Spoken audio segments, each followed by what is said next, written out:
Hari ini kami akan buat fish and chips. Mula-mula potong belakang dia punya kepala dia. So belah sampai ke tulang ya. You boleh rasa sampai ke tulang dia. Okey. Lepas tu kat belakang juga kita akan potong. Dan sekarang ni kita akan potong sampai ke dia punya tulang. Macam buat ikan bebek lah. Sama juga lah potong belakang dia. Tapi potong sampai dia punya tulang ya.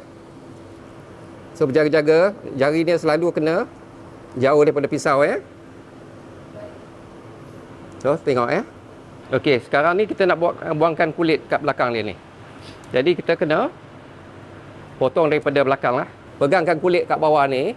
Lepas tu tarikkan kulit. Lepas tu pisau tu biar glide. Macam ni rupanya. Kita untuk satu portion lah. Ikan siakap ni for one thing lah. Dia manis.